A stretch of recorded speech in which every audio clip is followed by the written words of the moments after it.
Like others, our last guest is an all-rounder. Actor, comedian, Emmy Award-winning writer, filmmaker.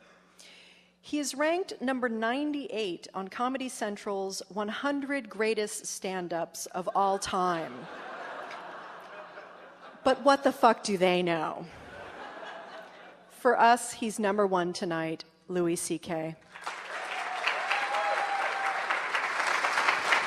Thank you. Thank you.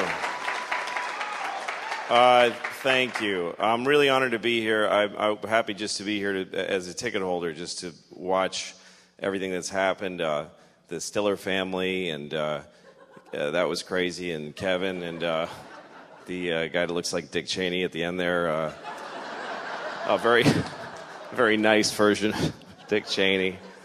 He's not a lizard, I don't think, but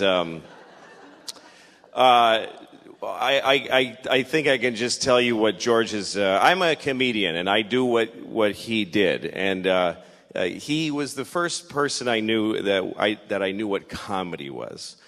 Children love to laugh, but most people that make children laugh for a living suck at it. Clowns aren't funny. There doesn't exist a funny clown. If a person was funny, they'd do comedy because you make money doing it. No clowns. There's no HBO clown specials if you make a bunch of money. So clowns suck. And kids just look at them and just go, just please stop trying to make me laugh. There's nothing worse than a person who's not funny trying to be funny, and that's what a clown is. A guy waiting for a bus is funnier than a shit clown at a kid's party. But kids need to laugh, so the first time you really laugh means a lot to you. And I remember my first big, grown-up feeling laugh, and I saw George Carlin on Saturday Night Live, and he said, what do dogs do on their day off? They can't lay around, that's their job. And something went off, and I just couldn't stop laughing. And the idea was born in my head at that moment. I want to be funny. I want to be a comedian. I didn't know that a grown person could be a comedian. That's an incredible thing to me. And I had other heroes, Richard Pryor, Steve Martin, Bill Cosby, but George was like me. He was an East Coast Catholic. I had something to identify with him. And the first time I remember getting a laugh, I was in fourth grade, and they asked the class, the teacher said, there are 3 bones in the skull. Name one. And I said, the noggin. And I got a big laugh. And I thought, hey, I could do this. I could be like George. So I started doing, right out of high school, started doing stand-up. Didn't go to college, didn't pursue anything else professionally, really. Started doing stand-up. First time I went on stage, I did 1.5 minutes, and I bombed. It was terrible. But I wanted it so badly that I kept trying, and I learned how to write jokes. And I just had jokes, kind of funny thoughts. And about 15 years later, I had been going in a circle that didn't take me anywhere. Nobody gave a shit who I was, and I didn't either. I honestly didn't. I used to hear my act and go, this is shit, and I hate it. But I've been doing this for 15 years, and stopping now is like getting out of prison. Like, what do you do after 15 years of stand-up comedy? How do you re-enter the workforce? So I was in a really bad place. I hated my act. I've been doing the same hour of comedy for 15 years, and it was shit, I promise you. And I was working places like Chinese restaurants, and I'd do a show in a Chinese restaurant where they don't even know there's a show going to happen. They're there to eat, and all of a sudden you'd go, hey, everybody, and people are like, I'm eating. I don't want to be forced to sit in this.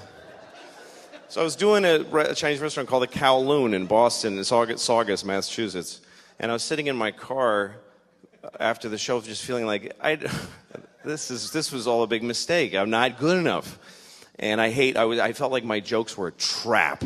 And I listened to a CD of George talking about comedy and the workshopping it and talking about it seriously. And the thing that blew me away about this fellow was that he just kept putting out specials. Every year there'd be a new George Carlin special, a new George Carlin album. They just kept coming.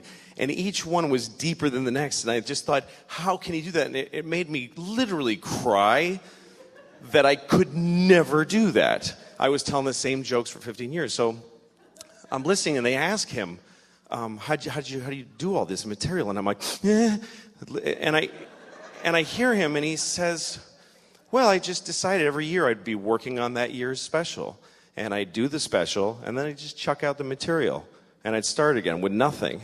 And I thought, that's crazy. How do you throw away? It took me 15 years to build this shitty hour. If I throw it away, I got nothing. But he gave me the courage to try, and also I was desperate. What the fuck else was I going to do? This idea that you throw everything away and you start over again. And I thought, well, okay, when you're done telling jokes about airplanes and dogs, and you throw those away, what do you got left? You can only dig deeper. Start talking about your feelings and who you are. And then you do those jokes and they're gone. You got to dig deeper. So then you start thinking about your fears and your nightmares and doing jokes about that. And then they're gone. And then you start going into just weird shit. Yeah, eventually you get to your balls. But there's a whole... It's a process that I watched him do my whole life, and I started to try to do it. And I started to think, because he says whatever he wants. What do I really want to say that I'm afraid to say? And at the time I was a father. I am still a father. But at the time I had started, I didn't take off yet. The jury's out. My oldest is 8. I could still split. So far I'm still there. I was having a hard time being a father. And I wanted to say it on stage. And one night I thought, okay, forget all the old jokes. I'm going to start again. And I thought of the first thing. I said, I can't have sex with my wife, because we have a baby, and our baby's a fucking asshole. It's just what I was feeling, and I said it. And the audience went, whoa! And I thought, oh, I'm somewhere new now. And I said... something like, I never used to get babies in the garbage, but now I understand it. And they did that. And I thought, I'd rather have that than the shit tepid laughter for my 15-year-old jokes. So I started going down this road. And he was always the beacon for me, always, this guy. He always gave me the courage. He says, the line that Kevin quoted, where he said people that abortion rallies are usually anti-abortion rallies, that people you wouldn't want to fuck in the first place. He opened a special with that at Carnegie Hall. He comes out on stage. You have to watch it, and he doesn't milk the crowd for applause. They're applauding, and he goes, they're all going, George, and he goes, yeah.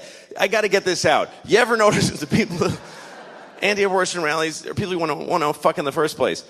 And most comedians would do a good half an hour of really sweet material and couch that joke in but he just had to get it out there. So he set that example for me, and that's the way I've done my act. And since then I've done 3 comedy specials, and I've started down the same road. It's been a massive change for me. I feel every year I've got something to work for. I'm doing exactly what he taught me to do, and on stage I feel a courage to say what I want to say because of this guy. And anyway, a few years ago, I was about to tape my second stand-up special, and he was taping the same night in LA. He taped his last special on the same night that I taped one, and I remember feeling like, this is amazing that I do what this great man does, and that we do it in the same way. And he died, and he kicked me in the balls when he died. It really hurt. And then I remember that, and I don't want to be doing this, I'm sorry, but later I was at it doesn't matter, and my phone rang, and it was his daughter, it was Kelly. And I have 2 kids, and they're girls. So I thought, he's got a daughter, and his daughter is calling me. And I know what it means to have a daughter, because I have 2. And she's calling me and asking me to come and say something about what he meant to me. So that was a big moment for me. I'm very proud to do what George did. I know I was supposed to close funny, but I'm not good at doing stuff that isn't my act, so I'm sorry. But he was a great man, and anything that ever happens to me that's good is due to this guy. And I can tell you, because I do what he did, that it was really hard to say the shit that he did, and that it took a lot of courage. It was difficult. So thanks for coming and honoring him, and thanks for having me.